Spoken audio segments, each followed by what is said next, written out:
নমস্কার বন্ধুরা, রুনু রান্নাঘরে সবাইকে স্বাগত। আমি আজ একটা পুর ভরা সন্দেশের রেসিপি তোমাদের সঙ্গে শেয়ার করছি।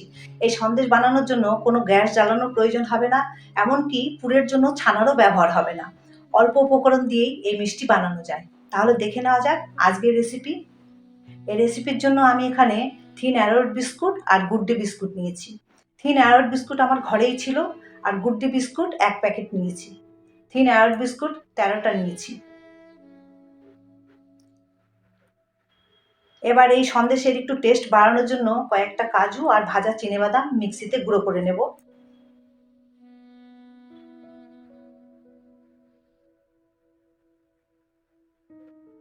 গুঁড়ো করে নিলাম। এবার এর মধ্যে বিস্কুটগুলো ভেঙে দিচ্ছি।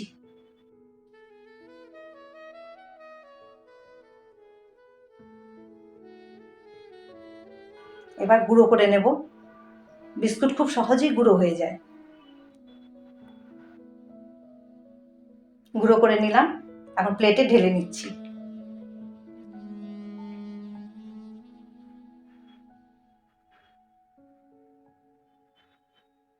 এখন এই গুঁড়োর মধ্যে 2 টেবিল চামচ পরিমাণ পাউডার দুধ আর 1 টেবিল চামচ গুঁড়ো চিনি দিয়ে ভালো করে মিশিয়ে নেব।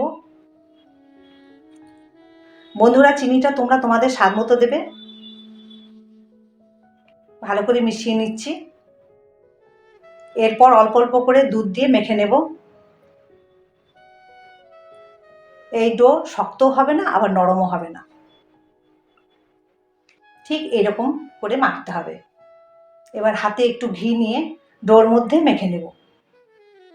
ঘি দিয়ে মাখলে স্বাদ গন্ধ দুটোই বাড়বে। এবার 30 মিনিটের জন্য ঢেকে রেখে দেব।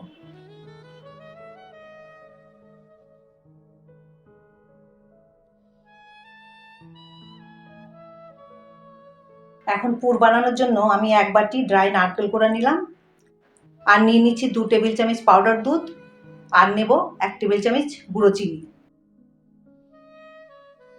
এবার ভালো করে মিশিয়ে নেব। এবার এই মিশ্রণের মধ্যে 2 ফোঁটা পাইনাপেল এসেন্স দেব। বন্ধুরা, তোমাদের যদি এসেন্স দিতে না ইচ্ছে করে না দিলেও চলবে, আর যদি দিতে ইচ্ছে হয় তাহলে যে কোনো এসেন্স দিলেই হবে। এতে ফ্লেভারটা খুব ভালো আসবে। ভালো করে মিশিয়ে নিলাম।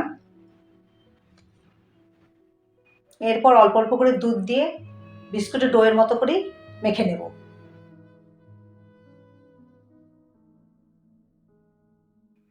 মাখা হয়ে গেছে।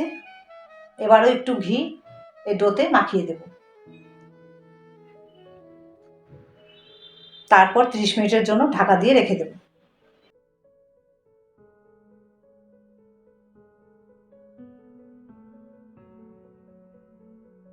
তিরিশ মিনিট হয়ে গেছে। হাত দিয়ে একটু মেখে নিলাম। এবার হাত দিয়ে একটু লম্বা রোলের মতো করে নেব। এরপর একটা ফয়েল পেপার নিয়ে তার মধ্যে রেখে হাত দিয়ে চেপে চেপে সমান করে নেব। এইভাবে সমান করে নিচ্ছি। এরপর বেলনা দিয়ে একটু বেলে বড় করে নেব। ঠিক এইভাবে বেলে নেব। এই ডো পাতলাও হবে না, আবার খুব পুরুও হবে না।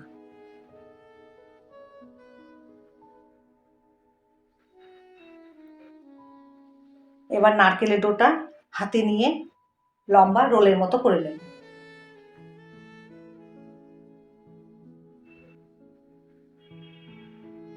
এরপর বিস্কুটের ডোয়ের উপর বসিয়ে দেব। ঠিক মাঝ বরাবর বসিয়ে দেব। একটু ছোট আছে, অবশিষ্ট যেটুকু আছে সেটুকু নিয়ে নিলাম।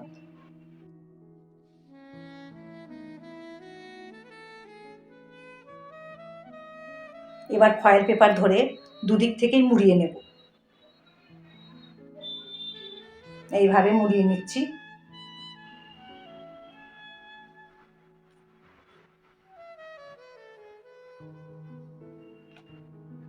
এখন হাতের সাহায্যে চেপে চেপে মুখ বন্ধ করে দিচ্ছি। কোনো জায়গায় ফেটে গেলেও কোনো অসুবিধা নেই, হাত দিয়ে ভালো করে মুখ বন্ধ করে দিলেই হবে।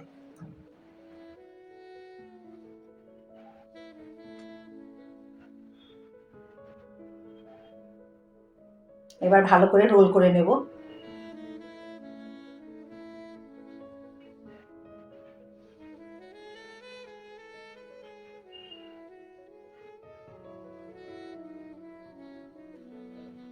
রোল করে নিলাম।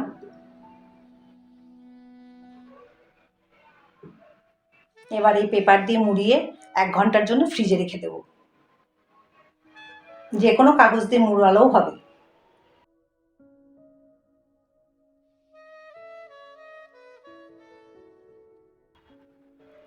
এখন রেখে দিচ্ছি। 1 ঘন্টা পর বের করে নিলাম।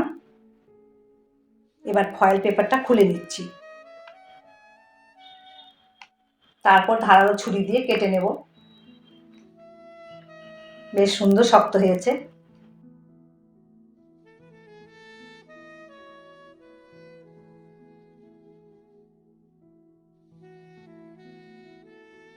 আমি একটু মোটা করেই কেটে নিলাম।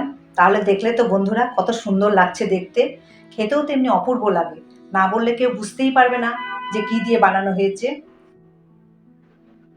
বন্ধুরা, আমার এই পুরভরা সন্দেশের রেসিপি তোমাদের কেমন লাগলো অবশ্যই আমাকে কমেন্ট করে জানাবে।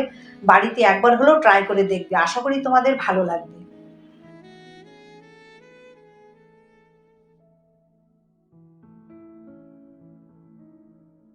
ভেতরটা সুন্দর নরম হয়েছে। আর আমার চ্যানেলে নতুন বন্ধু হয়ে থাকলে চ্যানেলটিকে লাইক, শেয়ার ও সাবস্ক্রাইব করে পুরনো বন্ধুদের মতো পাশে থাকার অনুরোধ রইল। আগামীতে নতুন কোনো রেসিপি নিয়ে তোমাদের সঙ্গে আবার দেখা হবে। সবাই ভালো থেকো। আজ এই পর্যন্তই। নমস্কার।